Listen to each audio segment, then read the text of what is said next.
দেখিয়াছি, যাহা নিরীক্ষণ করিয়াছি এবং স্বহস্তে স্পর্শ করিয়াছি, জীবনের সেই বাক্যের বিষয় লিখিতেছি। আর সেই জীবন প্রকাশিত হইলেন এবং আমরা দেখিয়াছি ও সাক্ষ্য দিতেছি, এবং যিনি পিতার কাছে ছিলেন ও আমাদের কাছে প্রকাশিত হইলেন, সেই অনন্ত জীবন স্বরূপের সংবাদ তোমাদেরকে দিতেছি। আমিন। এখানে যোহন বলছে, যিশু শিষ্য বলছে, যাহা আদি হইতে ছিল এবং যাহা আমরা শুনেছি এবং যাহার বিষয়ে সাক্ষ্য দিচ্ছি। এই বিষয়ে আঙ্কেল বলছিল এক্ষুনি, আমরা যেগুলো শুনছি, যেগুলো দেখছি, যেগুলো আমাদের জীবনে ঘটছে, সেগুলো যেন আমরা আবার এখানে বলছে নিরীক্ষণ করে দেখেছে তারা সেইগুলোকে নিয়ে ভেরিফাইও করছে। আমরা যেমন একটা আলাদা ধর্মের রীতিনীতিতে ছিলাম, যখন আমাদের যারা শিক্ষাগুরুরা শিক্ষা দেয়, সেগুলো নিয়ে আমরা তদন্ত করি, ভেরিফাই করি, এইটা কেন তাহলে ঠিক, এইটা কি, এইরকমভাবে আমরা এখানে যোহনও ঠিক তাই, শিষ্যরাও ঠিক তাই, তারা সেগুলোকে নিয়ে পর্যবেক্ষণ করে দেখছে। ওই জন্য বলছে নিরীক্ষণ করছি এবং নিজের স্বহস্তে স্পর্শ করেও দেখেছি, যে দেখেছি এবং সেই বিষয়ে লিখিতেছি। আমরাও যেন এইরকম আমাদের জীবনে যা যা ঘটছে আমরা যেন পর্যবেক্ষণ করে একদম সচক্ষে যা আমাদের জীবনে ঘটে সেগুলো দেখেছি এবং সাক্ষ্য দিচ্ছে, এবং যেন আমরা সাক্ষ্য দিই পরস্পরকে, সবাইকে জানা। এবার সেই সাক্ষ্যটা কি? আমরা তো সাক্ষ্য দিচ্ছি আমাদের জীবনের কথা, কিন্তু তার সঙ্গে সঙ্গে সাক্ষ্য আমরা এই প্রথম যেমন 5 অধ্যায়, একবার দেখি 5 অধ্যায়, আমরা যে বার্তা তাহার কাছে শুনিয়া তোমাদেরকে জানাইতেছি, তাহা এই ঈশ্বর জ্যোতি, এবং তাহার মধ্যে অন্ধকারের লেশ মাত্র নাই। আমরা যে এতদিন যা কিছু জগতে ছিলাম, জগতে রীতিনীতিতে ছিলাম, এবারে এখান থেকে আমরা ভেরিফাই করতেছি। এবার জানতে কি, এখানে 5 পদে বলছে যে, এখানে বলছে ঈশ্বর জ্যোতি, আলো। আর যেসব ঈশ্বর ছিল আছে, তারা বলছে যে এখানের মধ্যে তার অন্ধকারের লেজ মাত্র নেই, আর সেখানে অন্ধকার আছে। বা কি করে আমরা বুঝছি? আমরা দেখছি, নিরীক্ষণ করছি যে এরা এইভাবে এই পুজো করছে, এই আর্চা করছে, এখানে মদ যাচ্ছে, এখানে ব্যভিচার করছে, পুজো মণ্ডপে নানা রকম গিন্নুমে কত রকম কিছু হচ্ছে। কিন্তু এখানে যেখানে আমরা এসছি, এই যে সত্য, যে জ্যোতি, এখানে বলছে যে আমরা এই বার্তা যেটা পেয়েছে যোহন, সেটা আমাদেরকে জানাচ্ছে। সেই বলছে ঈশ্বর জ্যোতি, ঈশ্বরের অন্ধকারে লেজ মাত্র নেই। তারপরেরটাও বলি, তারপরে 7 পদটা বলি। কিন্তু এই জ্যোতিতে চললে আমাদের কি হবে? 7 পদ। প্রিয়তমেরা, আমি তোমাদেরকে নতুন আজ্ঞা লিখিতেছি না, বরং এমন এক পুরাতন আজ্ঞা লিখিতেছি, যাহা তোমরা আদি হইতে পাইয়াছ। তোমরা যে বাক্য শুনিয়াছ, তাহাই এই পুরাতন আজ্ঞা। আবার আমি বলছিলাম 7 পদরা, কিন্তু যিনি সাতটা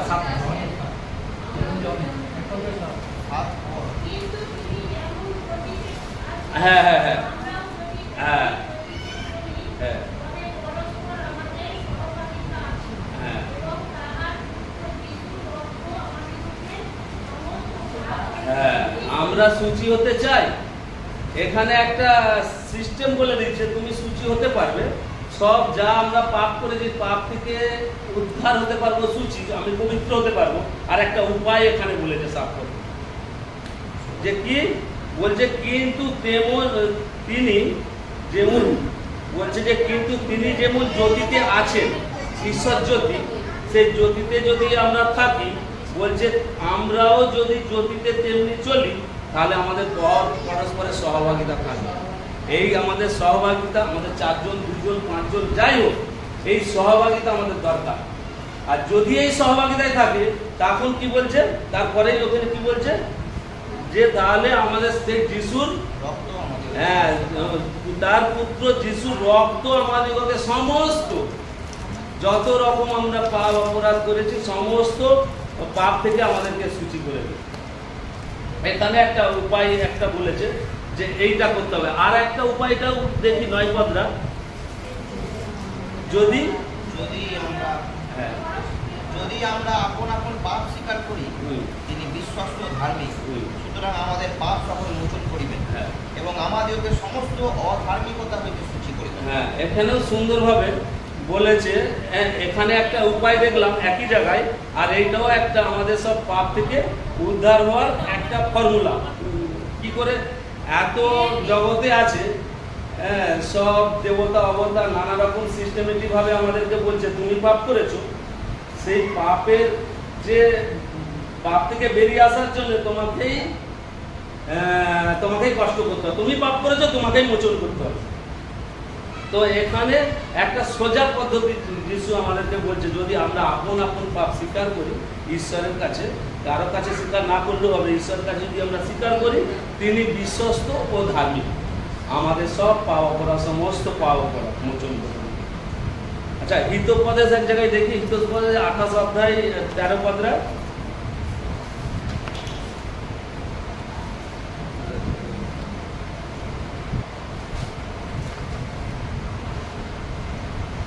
যে আপন অধর্ম সকল ঢাকে সে কৃতকার্য হইবে না, কিন্তু যে তাহা স্বীকার করিয়া ত্যাগ করে সে করুণা পায়। এখানে একটা সুন্দর কথা বলেছে, কিন্তু আমি অধর্ম করেছি, এখানে বলছে আপন আপন পাপ স্বীকার করতে বলছে। যদি আমরা যে পাপ করেছি, পাপ করেছি, এগুলো ঢাকা চলবে না। যদি ঢাকে, যদি ঢেকে রেখে যদি আমি যিশু করি, তাহলে এখানে বলছে সে কৃতকার্য পারবে না। যে সেগুলো স্বীকার করে ত্যাগ করতে হবে সেই পাইবে। আমরা যেন এইরকম ভাবেই আমরা যেন ঈশ্বরের কাছে চলি, প্রার্থনা করি, যেন আপন আপন পাপ স্বীকার করে ত্যাগ করা শিখতে হবে। কি করে এগুলো আমরা ত্যাগ করতে পারি, তাহলে বলেছে তিনি বিশ্বস্ত ধার্মিক, আমাদের সব পাপ সকল মোচন করে। আর যখন পাপ মোচন হয়ে গেলে তাহলে যিশু যেমন ধার্মিক, আমরাও ধার্মিক। আর যখনই আমরা ধার্মিক হয়ে যাব, ধার্মিক হয়ে গেলে কি হবে, তবেই তো আমরা সেই স্বর্গের রাজ্যে যেতে পারবো। কারণ ঈশ্বর পবিত্র, স্বর্গে কারা থাকে? পবিত্র। শুধু ঈশ্বর থাকে না, ঈশ্বরের সঙ্গে সব দূতেরাও থাকে, তারাও পবিত্র।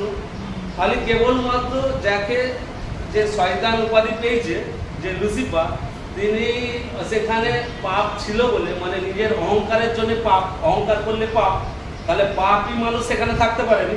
যেহেতু তিনি অহংকার করেছিল, পাপ করেছিল, তাই তিনিকে পৃথিবীতে নিক্ষেপ করলো, স্বর্গে থাকার তার নেই। আর আমাদেরকে, আমরা মানুষ, ঈশ্বর আমাদেরকে এত ভালোবাসে, পাপ করার সত্ত্বেও তিনি সব রুল করে দিয়েছে যে যাতে আমরা এই পাপ আমরা যদি ত্যাগ করে যদি তার কাছে সমর্পিত হই, তাহলে তিনি বিশ্বস্ত ধার্মিক, তিনি আমাদেরকে ধার্মিক করবে, মানে পবিত্র করবে, আমরা স্বর্গে যেতে পারবো। যেখানে ঈশ্বর থাকে সেখানে আমরা যেতে পারবো। কিন্তু তাহলে এখানে আর একটা, তাহলে পবিত্র ধার্মিক হয়ে গেলাম, আর একটা বিষয় আছে, সেইটাকে আমাদেরকে বিশ্বাস করতে হবে। কি না, প্রথম যোহনী 5 অধ্যায় একবার দেখো,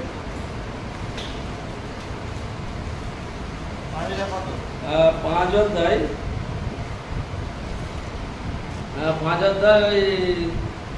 10, 11 পদ, 11-12 পদ। আর সেই সাক্ষ্য এই যে ঈশ্বর আমাদেরকে অনন্ত জীবন দিয়েছে। আচ্ছা, এখানে একটা বলছে যে সেই সাক্ষ্য এই যে ঈশ্বর আমাদেরকে অনন্ত জীবন দিয়েছে। আমরা প্রথমেই দেখলাম, প্রথম যোহনে 1 অধ্যায় 1 পদে তিনি যোহন বলছে আমরা সাক্ষ্য দিচ্ছি, নিরীক্ষণ করছি, সবকিছু দেখছি, চেখে ফেকে দেখছি, এবং সেই কথাই তোমাদেরকে জানাচ্ছি। আর এখানে আরেকটু সুন্দর করে আরো বলে দিচ্ছে, সেই সাক্ষ্যটা এই যে ঈশ্বর আমাদেরকে সেই জীবন দিয়েছে, যে অনন্ত জীবন, যে জীবনের কোনোদিন আর মৃত্যু নেই, এখানে বলছে। তারপর এবং সেই জীবন তাহার পুত্রে আছে, পুত্রকে সে পাইয়াছে, সে সেই জীবন পাইয়াছে। হ্যাঁ, এখানে সুন্দর, এখানে আমরা ঈশ্বর করলেও হবে না, এখানে পুত্রর কাছে যেতে হবে। ধরো আমি সুপ্রদার বাড়িতে কাজ করেছি, ওদের অনেক লেবার আছে, আমি একটা লেবার কাজ করছি, এবারে গার্জেন কিন্তু আছে, কিন্তু আমি কাজ করলে আমি পয়সা পাবো, বেতন পাবো, তাহলে বেতনটা আমি আনতে গেছি, এবারে বাবা বলছে আমি সুপ্রদাকে দিয়ে রেখেছি। তখন কিন্তু বাবার কাছে 5 বার গেলেও বাবা দিতে পারছে না, আমার পে করা হয়ে গেছে, তোমাকে দেওয়া আছে, তুমি যাও, আমার ছেলের কাছে আছে, ছেলের কাছে যাও। তাহলে আমাকে ওই ছেলের কাছেই যেতে হবে, পয়সাটা যতই কাজ করি আমাকে। আর সেই অর্ডারটা ঈশ্বর সেটেল করে দিয়েছে যে তোমাকে, ঈশ্বর তোমাদেরকে অনন্ত জীবন দিয়ে দিয়েছে, বেতন দিয়ে দিচ্ছে। তুমি বিশ্বাস করেছো, তুমি ধার্মিক হয়ে গেছো, তুমি অনন্ত জীবন পাবে, তুমি পেয়ে গেছো। কিন্তু জীবনটা কিন্তু এই যিশুর কাছে আছে। তোমাকে আমার কাছে এলে হবে না, যিশুর কাছেই যেতে হবে, সে পুত্রের কাছেই দিয়ে আছে। আর যে পুত্রকে পাইয়াছে সেই জীবন সেই জীবন পেয়ে গেছে। আমরা যে অনন্ত জীবনের জন্য আমরা এত আকাঙ্ক্ষা, তাহলে পুত্রের কাছেই আমাদের যেতে হবে, তাহলে তার কাছেই জীবন আছে। আর পুত্রকে যে পায় না সে জীবন পায় না। শুধু তাই নয়, আরো অন্য জায়গাতেও লেখা আছে। আচ্ছা, পেড়ির 4 অধ্যায় 4:12 একবার দেখো।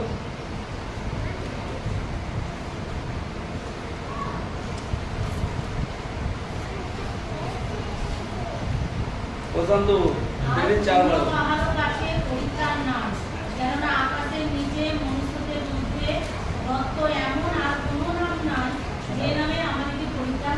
একদম সুন্দরভাবে লিখে দিয়েছে, পরিষ্কার ভাবে। আর কারো কাছে গেলে হবে, রাম শ্যাম যদু মধু অনেকেই বলছে আসো আসো, হ্যাঁ আমার কাছে গেলেই পরিত্রাণ পাবে। এখানে বলছে সব মিথ্যে, সত্যের লেশ মাত্র নেই। মানে ঈশ্বরের কাছে সত্যের লেশ মাত্র নেই, সব মিথ্যে। কেন সবাই বলছে আমার কাছে আসো, আমার কাছে গেলেই পরিত্রাণ পাবে, এই করলে এই করতে হবে, এই করতে হবে, হেন তেন দেবতার অবতার এসে তারা বলছে, জানাচ্ছে। কিন্তু তারা জানালে হবে কি, তারাও যে সেই স্বর্গ আছে জানে, কিন্তু তারা যেতে পারে না।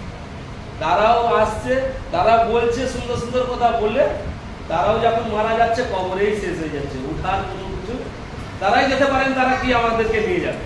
আর এখানে আমাদের প্রভু যিশু পরিষ্কার ভাবে এখানে বলে দিচ্ছে বাক্যের দ্বারাই, ঈশ্বর বাক্যের দ্বারা বলছে, আর অন্য কারো কাছে নেই। যতই রামশ্যাম যদু মধু যার কাছেই যায় না কেন, কারো কাছে বুদ্ধদেব তাকে ঈশ্বর বলে চিনতেছিল, সে কিন্তু ওরা ঈশ্বর। কত কিছু, বুদ্ধদেবের নাম বললাম, সেই বুদ্ধদেবের আমার ভারতবর্ষী ইন্ডিয়ারই লোক রাজা ছিল, তো সেখানে গিয়ে ঈশ্বর হয়ে গেছে। তিনিও অনেক রকম ভেরিফাই করেছে, ঈশ্বর সম্বন্ধে তদন্ত করেছে, লাস্টে তিনিও কোনো খোঁজ পায়নি।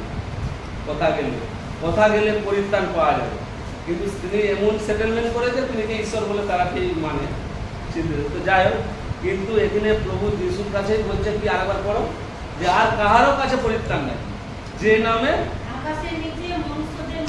হ্যাঁ এখানে আস্তে আস্তে পড়ো, যে বলছে আকাশের নিচে, আকাশের নিচে মনুষ্যদের মধ্যে যত দেবতার অবতার থাকুক, আর মানুষের মধ্যেও আর যে নামে আমাদেরকে পরিত্রাণ পেতে পারবে। একটাই রাস্তা, ওই জন্য যিশু বলছে আমি স্বর্গের দ্বার, হ্যাঁ আমি সত্য পথ জীবন, তুমি আমার কাছে না এলে কিছু নেই। এত বড় এখানে যতই মুদি পাচ্ছে, টাকা চেঞ্জ করে দিচ্ছে, নয় কত কি করে দিচ্ছিস, কিন্তু সেই কথাটা বলতে পারে যে আমার কাছেই আসো, তোমাকে আমি উদ্ধার করে দিতে পারবো, ঠিক জায়গায় নিয়ে যেতে পারবো। এত বড় কথা বলতে পারছেন, কেননা সে তো জানেনি, সে তার জগতের যা রুল সেটাই পারবে, এটা হবে না। কিন্তু এখানে বলছে, যেটা বললে ওখানে বলছে আকাশের নিচে এবং মানুষের মধ্যে এমন কোনো নাম নেই। সে মুদি দিদি যতই হোক, তার কাছে নেই, সব এই যিশুর কাছেই আসতে হবে, বলছে আমার নামেই হবে। ওই জন্য যিশুই বলছে আমি পথ, কোন পথে যাব। সেখানে তোমার কি বলছে, প্রভু তুমি কোথায় যাবে আমার জানার দরকার নেই, যিশুকে বলছে আমরা পথ কিসে জানি, আমরা কিভাবে যাব, কোন পথে যাব। যিশু বলছে কি, তখন বলছে আমিই পথ সত্য জীবন, আমার দিয়া না আসলে কেউ পিতার কাছে যেতে পারবে। মানে এই কথাটার গুরুত্ব খুব। পথ, আমরা রাস্তা খুঁজে পাচ্ছি না, সেই জন্য পৃথিবীর মানুষ অন্য খুঁজছে, কোথা গেলে শান্তি পাবো, কোথা গেলে আমরা ঠিক জায়গায় যেতে পারবো। তাই চতুর্দিকে তীর্থস্থান, হতা সেতা, কথা টাকা ঢালতেছে, ওখানে মন্দির করে দিচ্ছে, ওখানে মসজিদ করছে, কে ভালো ভোজন করছে, হ্যান ত্যান করেই যাচ্ছে, জানে যে আমার পাপ থেকে যেন উদ্ধার হতে পারে। কিন্তু এখানে যিশু বলছে আমি পথ, ওয়ান ওয়ে, একটাই রাস্তা আমি, আর কোনো পথ নেই। এবার বলছে সত্যতে যদি থাকো তো সত্যই আমি, আর সব কি সুন্দর সুন্দর কথা বলে, ব্যাস, আর সেখানে সত্য নেই। এবং জীবন পেতে হলেও আমার কাছে আসতে হবে, আমার হাতেই জীবন। এই যে আমাকে বলছিল লাসাটা, বলছে লাসা নাম বললো, লাসা বেরিয়ে এসো। ওখানে যদি আরো যদি আমার বাবাকেও যদি ডাকতো, বাবাও বেরিয়ে আসতো। ওই জন্য লাসার নামই ডাকলো, যদি নাহলে সব মৃত ব্যক্তিরা নাহলে বেরিয়ে আসতো একসঙ্গে হু করে। সেখানে গিয়ে তাকে খালি বললো যে লাসা বেরিয়ে এসো, বলতে লাসা সুসুর করে ওই বাঁধা অবস্থায় বাঁধা অবস্থায় তো শুকর দিলে তো উঠতেই পারেনি, হ্যাঁ, কিন্তু সেই বাঁধা অবস্থায় কত সুন্দরভাবে বেরিয়ে এলো। মানে ঈশ্বরের মুখের কথা, যেমন পৃথিবী মানে ঈশ্বর বাক্য আমরা জানি, সেই বাক্যের দ্বারাই সব কিছু। আর আমরাও যদি চাই ওই বাক্য কাজ করি, যিশুর নাম করে আমি বাক্য বলবো, কাজ হবে। তো আমরা সেই ঈশ্বরের উপরেই নির্ভর করবো, তাহলে জীবন ওখানেই আছে। আচ্ছা, যোহন 3:36 দেখো।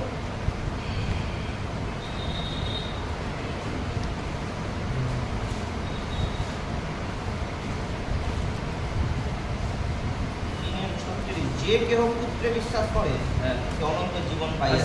মানে বহু জায়গায় এখানেও বলছে যে পুত্রে যদি বিশ্বাস করে, এই যোহনটা, এই যেটা পড়ছিলাম যোহন, এইটা হচ্ছে যোহন লিখেছে, যোহন যিশুর শিষ্য, মানে তার কাছাকাছি থাকতো সে শিষ্য যোহন, তিনি লিখেছে। আর ওই যোহনে যেটা এখন পড়ছি, ওইটা হচ্ছে যোহনের মাসির ছেলে, মানে সে যোহনের মাসির ছেলে, এইটা যেটা এখন পড়ছি। তিনি আবার আরো যোহন, ওইটা আচ্ছা পড়ো, কি ওটা পড়ো, ওটার বিষয়ে আর একবার দেখো, পড়ো। যে কেউ পুত্রে বিশ্বাস করে সে অনন্ত জীবন। হ্যাঁ, ওখানে যোহন বলছে যে কেউ পুত্র, ওই একই কথাই বলছে, কিন্তু যে কেউ পুত্রকে অমান্য করে সে জীবন দেখিতে পাইবে না, কিন্তু ঈশ্বরের ক্রোধ তার উপরে। এখানে একটা খুব ভয়ানক কথা আমি বের করি সামনে, দেখি। যোহন, হ্যাঁ, ওখানে বলছে ঈশ্বরের ক্রোধ তার উপর লেগে আছে।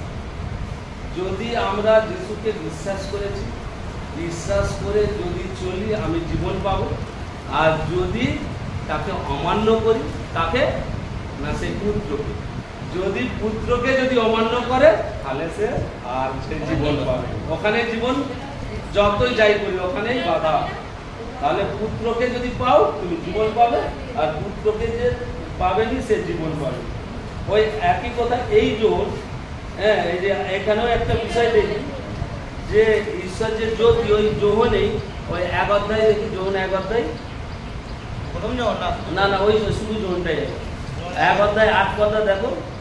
এখানেও সেই যোহন কি বলছে, তিনি সেই জ্যোতি ছিলেন না, হ্যাঁ, আসিলেন সেই জ্যোতির বিষয়ে সাক্ষ্য দেন। হ্যাঁ, এখানেও এই যোহন বলছে, যোহনকে সবাই তো ভাওবাদী নানা রকম বলছে, হ্যাঁ, তুমি কি সেই জ্যোতি, সেই খুশিও, নানা লোক নানা রকম বলছে। যোহন এবার এখানে পরিষ্কার বলছে, না, আমি নয়, একজন আসবে, তার জুতো বয়ারও আমি যোগ্য নয়। তো এখানে সেই যোহন বলছে একজন আসবে, তিনি জ্যোতি ছিলেন না, কিন্তু সেই জ্যোতির বিষয়ে সাক্ষ্য দিচ্ছে। এখানেও সেই সাক্ষ্য দিচ্ছে, মানে যোহন সেই যিশুর বিষয়ে সাক্ষ্য দিচ্ছে আর কি। তো আর প্রথম যোহন 2:25 একবার দেখি, যে প্রথম যোহন 2:25, হ্যাঁ, 2 অধ্যায়, ওই যেটা পড়ছিলাম। কিন্তু আমরা যেন সেই যিশুর উপরে নির্ভর করি। হ্যাঁ, তুমি খাও। হ্যাঁ, যিশুকে,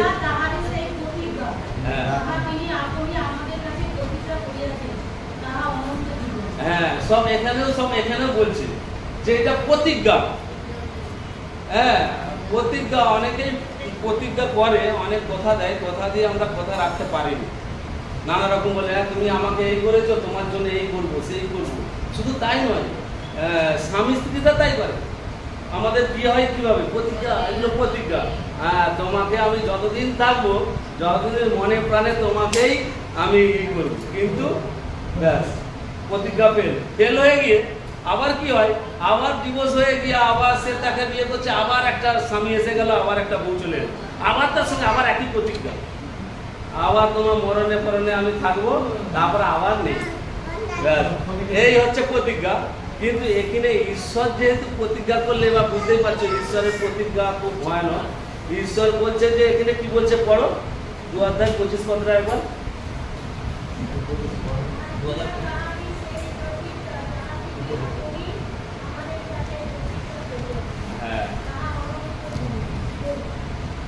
সেই জীবন, এখানে যে আমাদেরকে জীবন দিবে, যিশু এটা আমাদেরকে প্রতিজ্ঞা করেছে, ঈশ্বর প্রতিজ্ঞা করেছে। সে ডুবো মানে ডুবোই, মানে কথা নড়চড়, হ্যাঁ কেন? আচ্ছা তাহলে একটা জিসায় 40 অধ্যায় 8 পদটা দেখো। জিসায় 40 অধ্যায় 8 পদটা দেখি। তৃণ শুষ্ক হইয়া যায়, পুষ্প ম্লান হইয়া পড়ে, কিন্তু আমাদের ঈশ্বরের বাক্য ছিল অটল। এখানে খুব গুরুত্বপূর্ণ মানে প্রতিজ্ঞা। এখানে এমন ভাবে বলছে যে গাছপালা সব তৃণ ঘাস শুকনো হয়ে যাবে, ফুলও মিলান হয়ে যাবে, কিন্তু আমাদের যার কাছে আছে তারই আমাদের ঈশ্বরের বাক্য চিরকাল থাকবে। তার মানে এখানে নড়চড় যা বলছে তাই ঘটবে। আরো অনেক জায়গায় আছে বলছে আমার বাক্যের কখনো লোভ হবে না, পৃথিবী ধ্বংস হবে, হ্যাঁ যা বলা আছে তাই হবে। তো আমরা যেন সেই যিশুর উপরেই নির্ভর করি। আরো পুরাতন নিয়মেও আছে, হিতোপদেশ 8 অধ্যায় 35 পদে, সেখানেও তাই বলছে। আচ্ছা ওখানে একবার যখন যিশুর জন্মই হয়নি, তার মা বাবারও জন্ম হয়নি, সেখানে কি বলছে দেখি একবার হিতোপদেশে 8 অধ্যায় 35 পদ।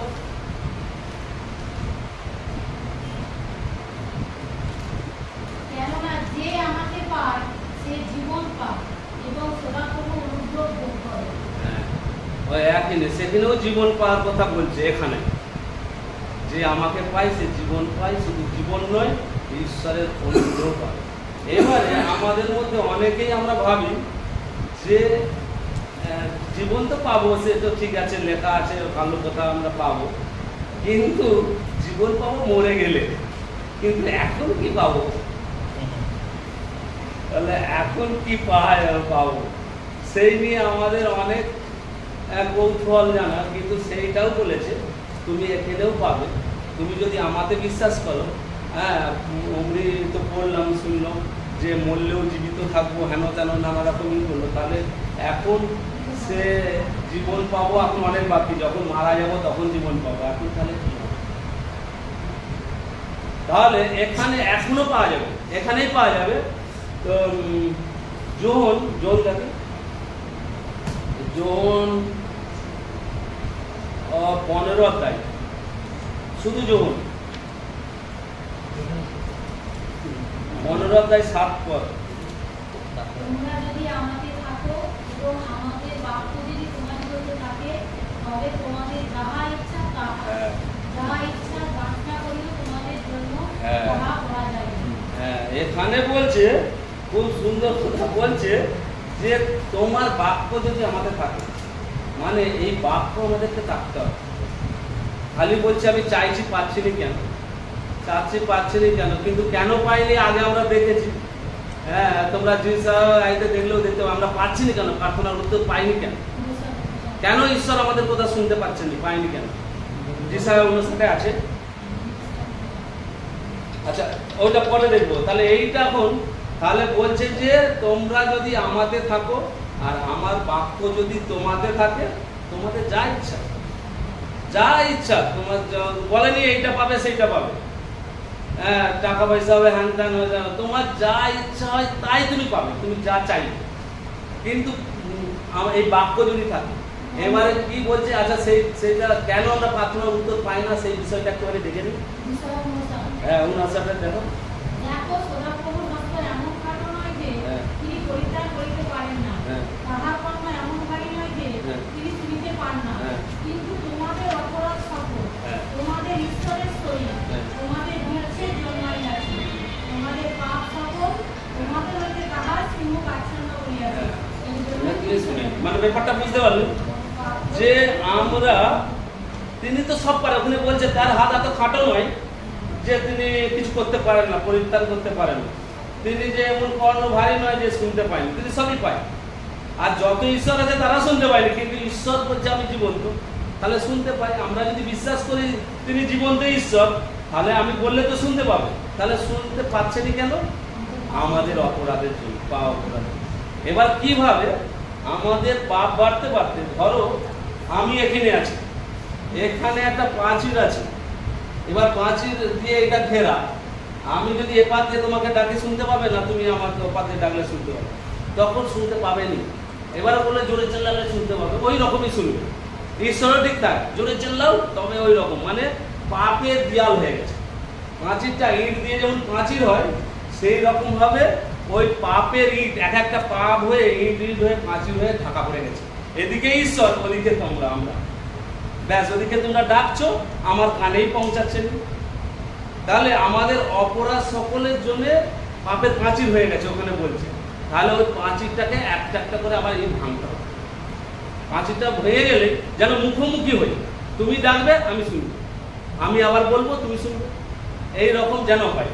তাহলে আমাদের অপরাধ আস্তে আস্তে কমাতে হবে, আর সেইটা সম্ভব কেবলমাত্র যিশুর সাহায্যেই হবে। কারণ আমরা আদম হবার কারণ থেকে আমরা পাপে ভর্তি, পাপে আমরা পূর্ণ, কিন্তু ওই পাপ থেকে আমরা ফিরে আসতে পারি না। এবার পাপ থেকে ফিরে আসতে পারি না, আমাদের শয়তান বেঁধে রেখেছে, তার রুলে চলছি। কিন্তু আমরা বলছে যে যখন 16 অধ্যায় তোমার বলছে 33 পদে বলছে যে জগতে তোমরা কষ্ট পাচ্ছ, দুঃখ কষ্ট পাচ্ছ, ক্লেশ পাচ্ছ, কিন্তু সাহস করো, আমি জগৎকে জয় করেছি। যিশু বলছে আমি জগৎকে জয় করেছি, যত শয়তানের মস্তক তো আমি চূর্ণ করেছি, শয়তানকে তো আমি হারিয়েছি। যদি তুমি শয়তানকে, সেই শয়তানকে হারাতে চাও, তাহলে আমার কাছে আসো।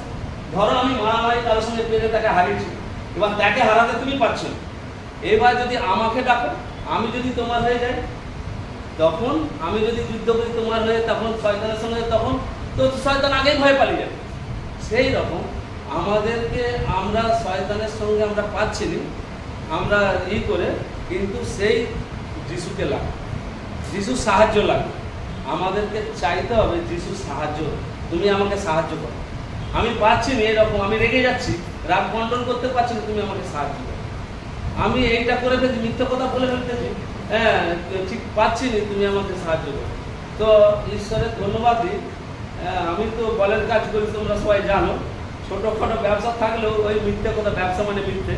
তো যখন আমি যিশুকে বিশ্বাস করেছি, আমি নিজেই ঠিক করেছি যিশুকে আমাকে আমার দ্বারা হবে, এত সঠিকভাবে চলা যাবে, মিথ্যে কথা বললে পাপ, এই বললে পাপ, হ্যান ত্যান, এইভাবে চলা যায়নি। আর আমাদের যে ব্যবসা, সেই ব্যবসাতে মিথ্যে কথা বলতেই হয়, ক্ষণে ক্ষণে। কাজটা ধরিনি বলে কাজ পাঠাচ্ছি, এই সেই হেন তেন, ক্ষণে ক্ষণে মিথ্যে কথা, নাহলে আর মিথ্যে কথা না বললে তো হবেই। তারপরে তো ওই যে বলছে যে যিশুর উপর নির্ভর করতে, সে সাহায্য করবে। এবারে আমি প্রার্থনা করতে লাগলো, মিথ্যে কথা যেন আমার মন থেকে না থাকে। তো ঈশ্বরের ধন্যবাদ, এই বলতে বলতে আস্তে আস্তে আর মিথ্যে কথা বলি। ব্যবসা চলছে, সেদিনে বাসুদাকে তাই বললাম, বলে একটু আর মিথ্যে কথা না বললে হবে না। যে যেই বাবুর কাছে কাজ করি, এবার যখন আমি ছুটি নেবো, পিটার আঙ্কেলের ওখানে যাবো, একটু মিথ্যে কথা বলতে হবে, আমার শরীর খারাপ, হ্যান ত্যান। আমি ওইটাও বলা যাবে না, তুমি সত্যি কথা বলবে। সত্যি কথার পাওয়ার আলাদা। যখন তুমি বলতে শিখবে, তখন আর শয়তান কুটুর কুটুর করবে না, আর বলবে না যে কি মিথ্যে কথা হয়ে তোকে জানো না, কালকে যাস কাজে, কালকে কাজে গেলে তোর হবে না, আর তখন সে সাহস পাবে। ওই সত্যি বলতে বলতে সত্যিটাই পাওয়ারটা এসে যাবে, আর আসবে। তো এখন যদি বাই চান্স দেখে যায় এবং মিথ্যে কথা বলে ফেলি, সঙ্গে সঙ্গে আমি বুঝতেও পারি। আগে তো বুঝতে পারতাম, এখন বুঝতে পারি। বুঝতে পারলেই তখন আলাদা এটা কি আবার প্রার্থনা করবে যে প্রভু আমি আবার পাপ করলাম, আবার মিথ্যে কথা বললো, তুমি আমাকে সাহায্য করো, শক্তি দাও। তুমি যদি চাও তো কিছুই সবই সম্ভব, কেন হবে না? তুমি তো বলেছো তোমার শক্তিতে আমি সবই পাই, সবই সাধ্য, তাহলে এটা কেন পাবে না? সামান্য একটাই। তো ঈশ্বরের দয়ায় এখন ঈশ্বরের গৌরব করি যে আমাকে ঈশ্বর সাহায্য করেছে। তো এইভাবে আমি এটা বলার কারণ যে আমরা যে জগতে আছি, পাপ জগতে আছি, পাপ করে ফেলছি, কিন্তু এখান থেকে বেরিয়ে আসতে পারবো। কোনো কাঠখয় পুরোতে হবে না যে এই জগতে থেকে আমরা আমাদের পারা মুশকিল বিষয়টাই থাকবে না যে অসম্ভব, এটা করা যাচ্ছে না, সহজ হয়ে যাবে।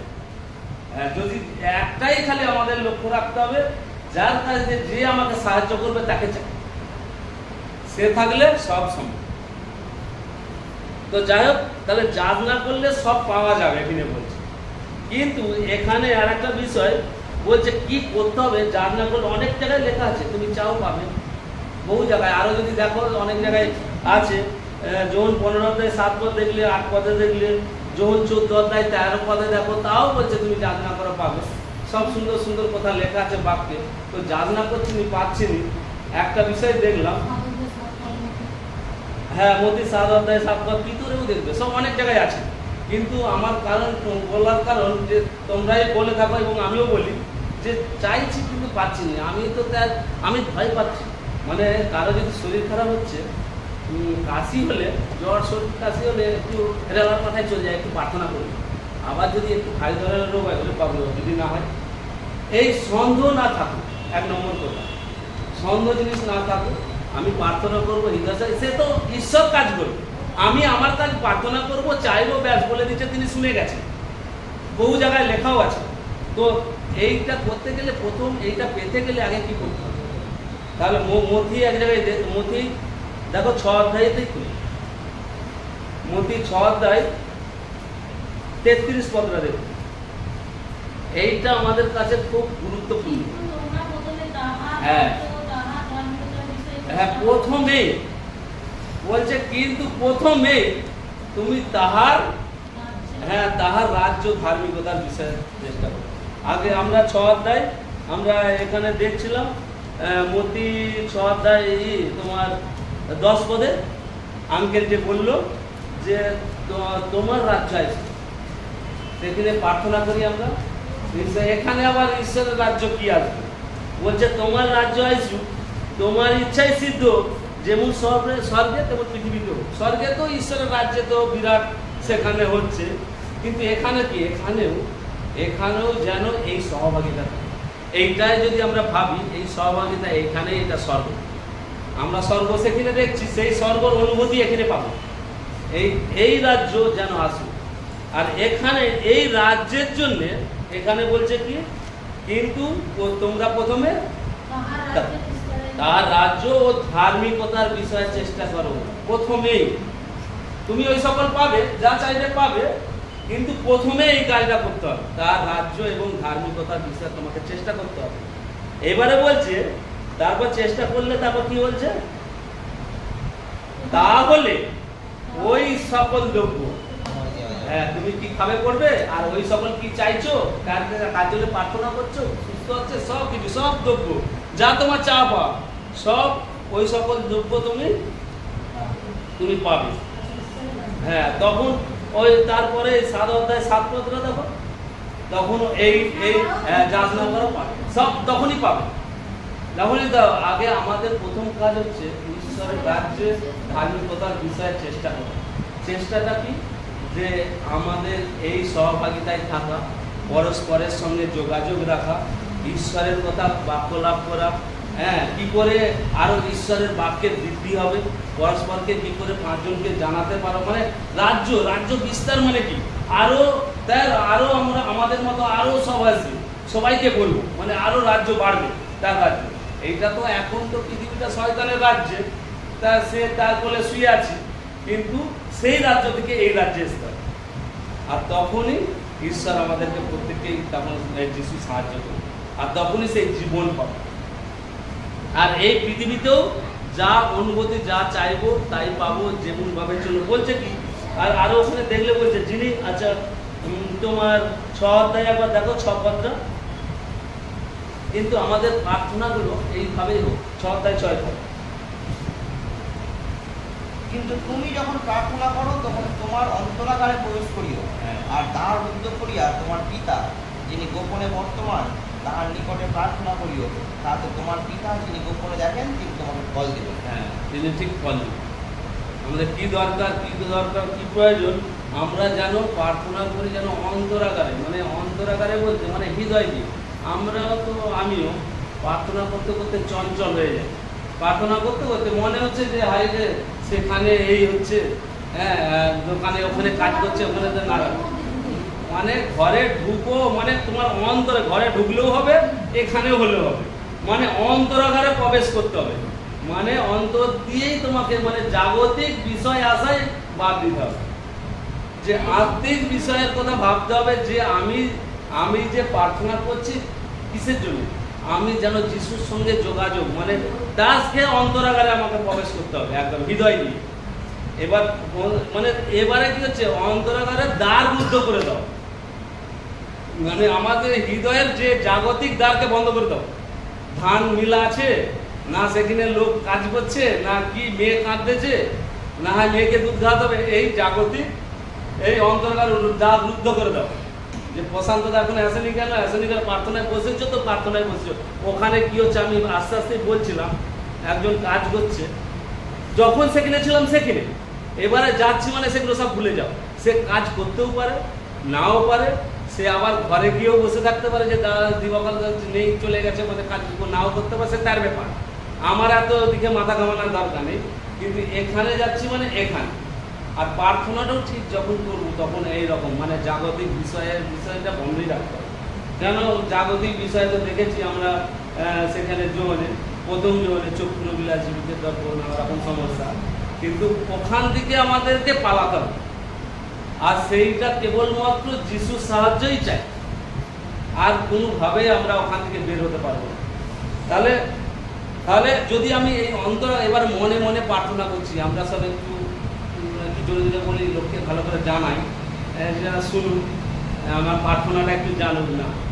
আমরা হৃদয় দিয়ে করলে, ঠিকভাবে করলে, বলছে গোপনে দেখে, ঈশ্বর বলছে পিতায়, তারপর পড়লেই বুঝতে পারবে, ওখানে পড়লে যে তিনি গোপনে দেখেন আর গোপনেই তোমাকে ফল দিয়ে দিবে। মানে তুমি যে কি প্রার্থনা করেছো, কি করেছো, সব গোপনে তুমি পেয়ে যাবে।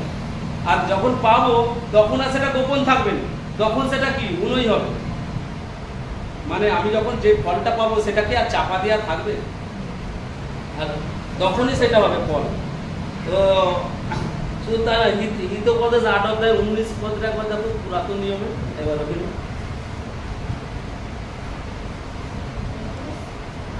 আর কত পারে? হ্যাঁ,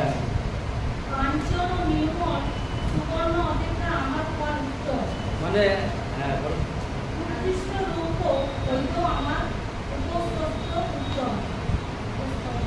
তাহলে কি বলছে এখানে? তো কাঞ্চন মানে কি? ফুল বলছে। এক জায়গায় বলছেন যিশু বলছে সলেমনকে যদি যিশু বলছে ফুল দিয়ে ঢাকানো যায়, ফুলের থেকেও মানে ফুলটা এতটা গুরুত্ব, মানে এতটা সুন্দর, এতটা দামি। এখানে সেই দামি জিনিসটার কথা বলছে যে ফুল, সেই ফুল কাঞ্চন অপেক্ষা তারপর পর স্বর্ণ নাকি সুবর্ণ। হ্যাঁ, মানে বুঝে, মানে যা কিছু আছে সকলের অপেক্ষা তার ফল হচ্ছে খুব ফল, মানে এমনি আমরা ফল পাবো। তিনি যে আমি যে প্রার্থনা করছি এই যে তিনি গোপনে দেখেন এবং গোপনে তিনি ফল দিবেন, এই সব জিনিসের থেকে উত্তম সেই ফল, সেই অপেক্ষা উত্তম। তুমি যোহন 15 অধ্যায়তেও একই ফলের কথা এইরকম ভাবেই সব নানা রকম লেখা আছে, আমাদেরকে ফল দিবে। তাহলে সেই ফল, আচ্ছা 3 অধ্যায়টাই একবার দেখো, 4 পদটা ওই 6 অধ্যায় মথি, 6 অধ্যায় 4 পদটা একবার দেখি। হ্যাঁ মথি, এখানেও সেই গোপনে ফল দেওয়া বলছে, এই রূপে তোমার দান যেন গোপন হয়, তাহলে তোমার পিতা যদি গোপনে দেখেন তিনি তোমাকে ফল দেবেন। হ্যাঁ, গোপনেই তিনি ফল দেবেন, কিন্তু সেই ফল সব থেকে উত্তম ফল, সেই ফল যেন আমরা পেতে পারি, সেই ফলটা আমাদের নিতে হবে। ফলটা কি? ফল কি না, আমরা বলছিলাম যদি কাজ করি, বাবার আঙ্কেলের কাছে যদি কাজ করি, কি কারো কাছে কাজ করি, কাজ করলে আমাকে এই 300 টাকা রোজই পাবে। ওই 300 টাকা আমি আবার আমার ছেলে বউ খেতে এটা সেটা চলে যাবে, আবার কাজ করতে হবে, আবার ওই 300 টাকা পাবো, ওই চাল ডাল কিনে শেষ। কিন্তু এখানে যে ফল পাবো, যিশুর কাছে, ঈশ্বরের কাছে যে ফল পাবো, সে ফল মানে শেষ হবে না, সে ফল অনন্তকাল অবধি আমরা পাবো সেই আশীর্বাদ। তো এই আশীর্বাদ থেকে আমরা বঞ্চিত কেউ না হই। তো ঈশ্বরের ধন্যবাদ দিই, আজকে এইটুকুই থাক এখন। এবারে ঈশ্বরের ধন্যবাদ দিই যেন এই ফল আমরা সবাই পেতে পারি, এই ফলের যেন আকাঙ্ক্ষা যেন আমাদের থাকে, যেন পেতে পারি। তাহলে আমরা সেই মতো আমরা আরো যদি দেখি, আর একটা পদ, দুটো পদ দেখেই যোহনে। আচ্ছা যোহন ওখানে যে আমরা এই যে প্রার্থনা করবো, ওই ফল পাবো কি?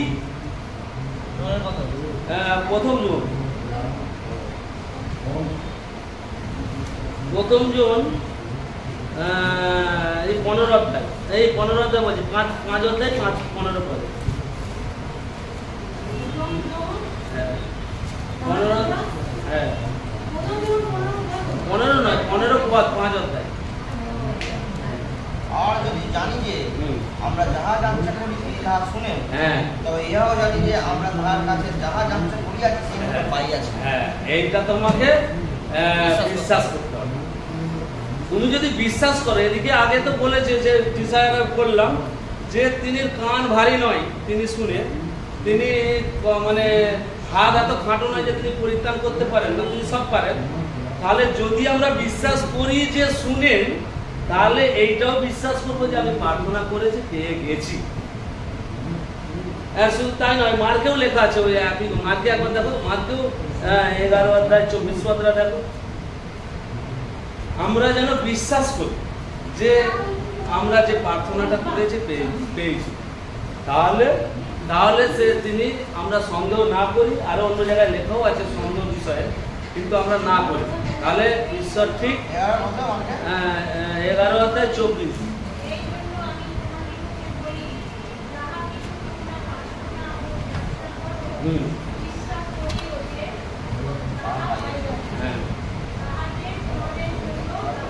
তাহাই করা যাবে। ওখানেও সুন্দর, মানে আমাদেরকে বিশ্বাস করতে হবে। এখানে শুধু নতুন নিয়মে নয়, পুরাতন নিয়মে গীত সঙ্গীতে একই কথা লেখা আছে। তো যাই হোক, আমরা যেন বিশ্বাস করি যে আমাদের প্রার্থনার ঈশ্বর ঠিক শুনবে, আর তিনি ঠিক গোপনে দেখেন, চিন্তার নেই। আর আমাদের হাত মেরেও আমাদের নিয়ম কানুনও নেই, যে আমাদের খালি নিয়ম একটাই, অন্তরাগারে প্রবেশ করতে হবে হৃদয় দিয়ে। আর কোন দিকে, পূর্ব দিকে মুখ করে করতে হবে, হাত জোড়ো করতে হবে, মাথা নিচু করে করতে হবে, এত কিছু নিয়ম কিছু নেই। এই করতে হবে, এই নিয়ম নেই। ঠিক আছে, আমাদের নিয়ম খালি ঈশ্বরের উপর নির্ভর করে গোপনে আমরা আমাদের প্রার্থনা চাই। আর প্রার্থনা করার আগে আমাদের যেগুলো কি করতে হবে সেই বিষয়ে আমরা চেষ্টা করব, ধার্মিকতার বিষয়ে। তাহলে ঈশ্বর ঠিক আমাদের উত্তর দেবে। ঠিক আছে, ঈশ্বরের ধন্যবাদ হোক। সুন্দরভাবে ঈশ্বর সুন্দর বাক্যের দ্বারাই আমাদেরকে শিক্ষা দিল। সবাইকে জয় যিশু। তো আমি প্রার্থনা করে শেষ করছি নাকি? ঠিক আছে, আমি প্রার্থনা করছি। আবার খাওয়া দাওয়া করে একটু বসবো। হ্যাঁ, আঙ্কেলও যদি কেউ, আমরা চিন্তা করতে জানি। সুপ্রিয়াদার ফ্যান প্রচুর।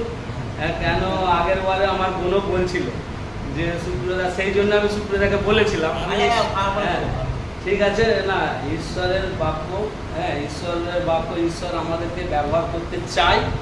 আমরা যদি একটু বলছে, আমরা যদি 1 হাঁটু জলে লাভি, সে 1 গোলা জলে লাভ।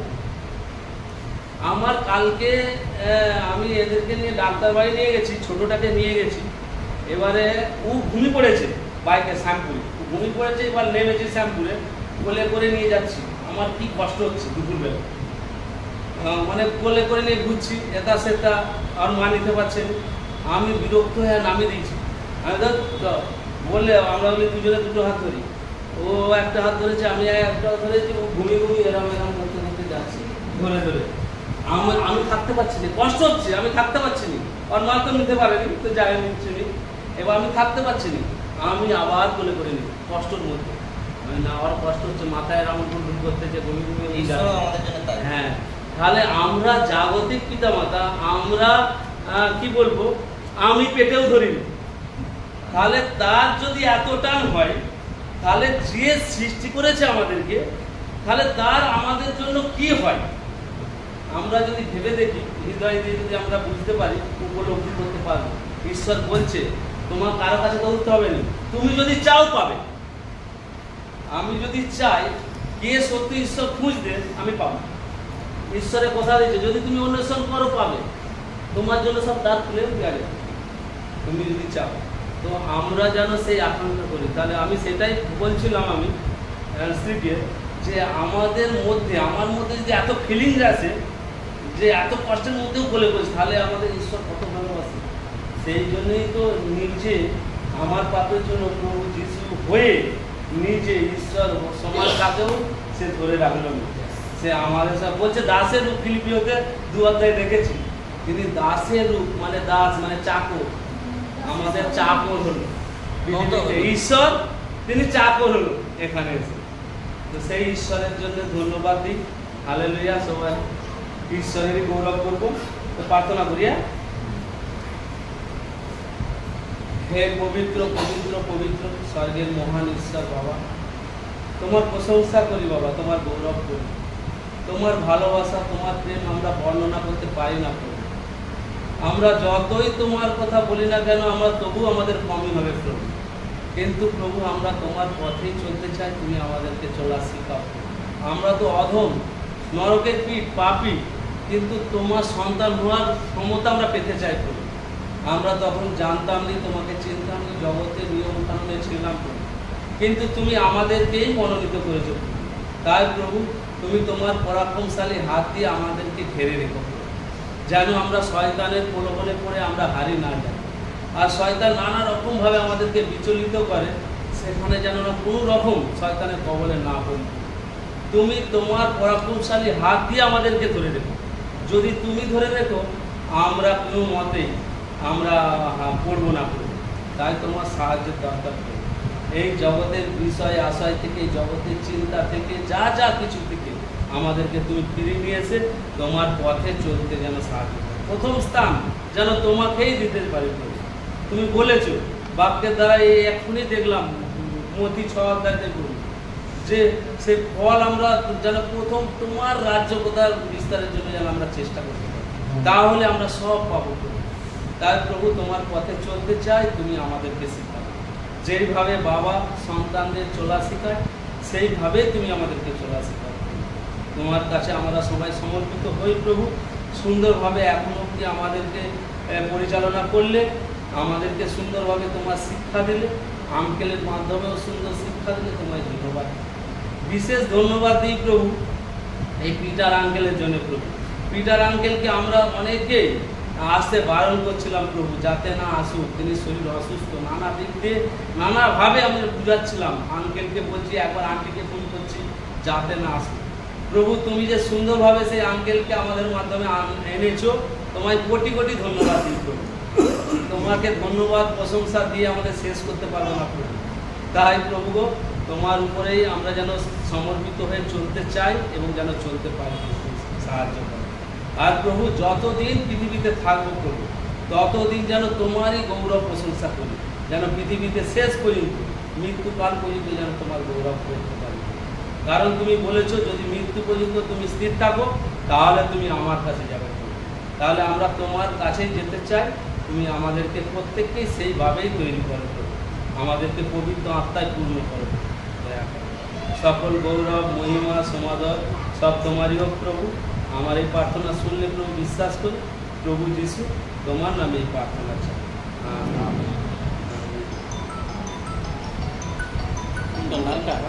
লালটা